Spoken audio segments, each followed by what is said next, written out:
कीमत पानी की नहीं प्यास की होती है। कीमत पानी की नहीं प्यास की होती है। कदर मौत की नहीं सांस की होती है। कदर मौत की नहीं सांस की होती है। यूं तो प्यार बहुत करते हैं लोग इस दुनिया में। यूं तो प्यार बहुत करते हैं लोग इस दुनिया में, लेकिन असली कीमत प्यार की नहीं विश्वास की होती है। नमस्कार दोस्तों, तो शुरू करते हैं आज की अपनी एक नई कहानी, जो हमें सिखाती है कि विश्वास अगर हमारा हमेशा बना रहा तो कठिन से कठिन प्रॉब्लम भी बहुत जल्दी सॉल्व हो जाती है। ऐसी ही एक कहानी आज आपके लिए मैं लेकर आई हूँ, और ये कहानी है एक ऐसे संत की जो चाहते थे कि मैं पानी में चलने लग जाऊं, और उसके लिए संत जो है बहुत तपस्या कर रहे थे। वहीं दूसरा परिवार जो है, वहाँ दूसरा परिवार क्या करता था, उन संत के लिए रोज दूध लेकर जाता था, और वही दूध पीकर वो संत दूध पीते थे और उसके बाद फिर से अपनी तपस्या में लीन हो जाते थे। ऐसे ही सिलसिला चलता रहा। जो संत है वो हमेशा जो दूसरे परिवार दूध लाता था उनके लिए, और वो दूध पीते थे और उसके बाद अपनी तपस्या में फिर से लीन हो जाते थे। अब एक दिन क्या हुआ, एक दिन बहुत जो बारिश है उसका पता चला कि बहुत तेज बारिश होने वाली है, और इसी बीच जो व्यक्ति दूध लेकर आता था संत के लिए, तो वो व्यक्ति भी बाहर गया हुआ था। अब घर में बच्चे थे, एक बच्चा जो लड़की थी और दूसरा लेडी जो उस बच्ची की माँ थी। अब उस बच्ची की माँ थी, उन्होंने अपनी बेटी से कहलवाया कि बेटा संत जी के पास ही दूध लेकर जाओ और उनसे कहना कि कल को मैं दूध लेकर नहीं आ सकती हूँ महाराज जी, क्योंकि कल को बहुत तेज बारिश होने वाली है, इसलिए मेरे पापा भी यहाँ नहीं है और मैं दूध नहीं ला सकती हूँ। तो वो चली गई लड़की ऐसी बात सुन के माँ की, और लेकर गई दूध नदी को पार करके। और नदी को पार करने के बाद वो संत जी को दूध देती है और कहती है कि संत महाराज जी, आज तो मैं आपके लिए दूध ले आई हूँ, लेकिन कल को मैं आपके लिए दूध नहीं ला सकती। तो संत महाराज जी ने कहा क्यों नहीं ला सकती? तो उस बच्ची ने कहा कि महाराज जी, मैं इसलिए दूध नहीं ला सकती क्योंकि पता चला है कि कल बहुत तेज बारिश होने वाली है, तो बाढ़ भी आएगी, बहुत तेज पानी चलेगा नदी में, और मैं नदी पार नहीं कर सकती, तो मैं आपके लिए दूध भी नहीं ला सकती हूँ।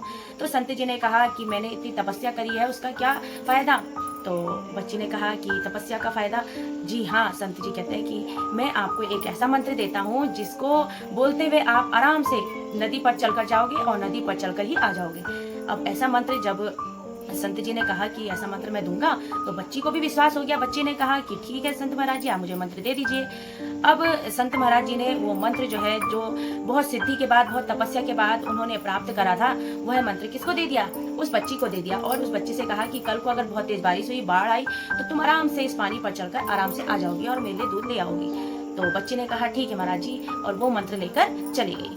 अगले दिन उसने कहा कि माँ, मुझे दूध दो, संत महाराज जी के लिए ले जाना है। तो माँ ने कहा कि बेटा, आज बहुत तेज बारिश है, इतना पानी आ रहा है, कहाँ से तुम ले जाओगी दूध?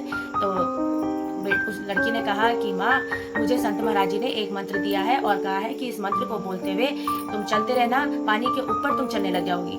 तो माँ को विश्वास हुआ। माँ ने कहा कि महाराज जी इतने टाइम से तपस्या कर रहे हैं, तो उनको ये स्थिति तो मिली ही होगी। तो माँ को विश्वास हो गया। माँ ने अपनी बच्ची को वो दूध दिया और कहा कि जाओ दे आओ।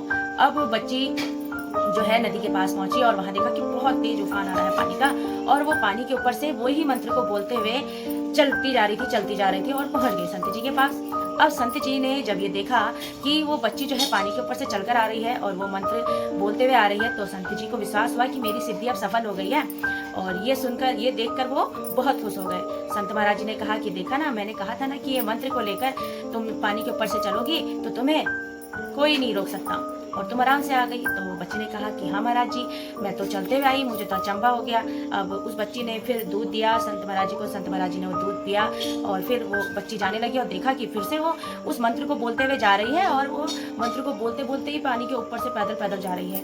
ये देखकर जो संत महाराज जी बहुत खुश हुए, और उन्होंने कहा कि अब ये बच्ची तो चलने लग गई है पानी के ऊपर से, मैं भी चलने लगता हूँ, अब मेरा मंत्र है तो मुझे तो ये सिद्धि मिली है, तो मैं तो चलूंगा ही। तो संत महाराज जी ने क्या करा, चलना शुरू करा।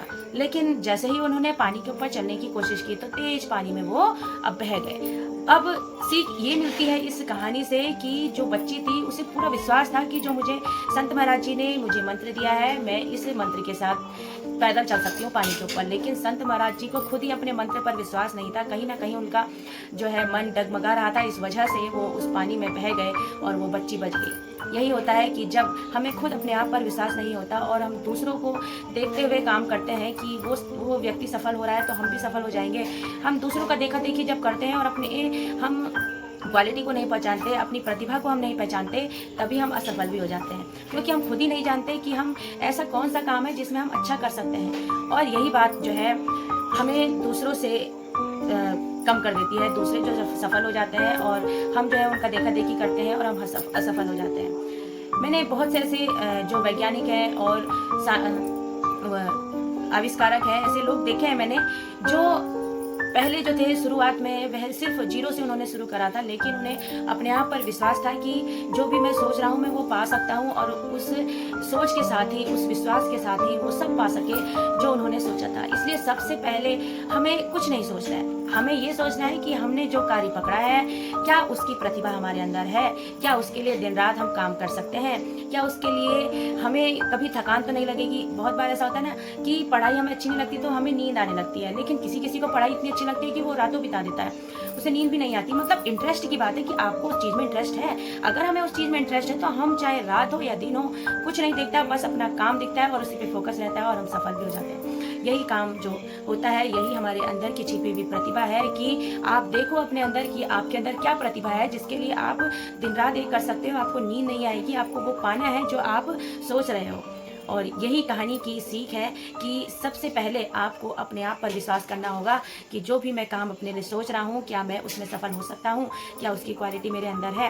अगर है तो आप 100% जरूर सफल होंगे। तो दोस्तों, अपनी कहानी को मैं यही समाप्त करती हूँ और आपसे एक छोटी सी विनती है, अगर मेरी कहानी अच्छी लगी हो, आपको मेरी बातें अच्छी लगी हो, कुछ आपको सीखने को मिला हो, आपके जीवन में परिवर्तन आया हो, तो प्लीज़ लाइक, शेयर और सब्सक्राइब करके मेरा मोटिवेशन बढ़ाइएगा और ऐसी कहानियाँ मैं आपके लिए लेकर आऊँगी।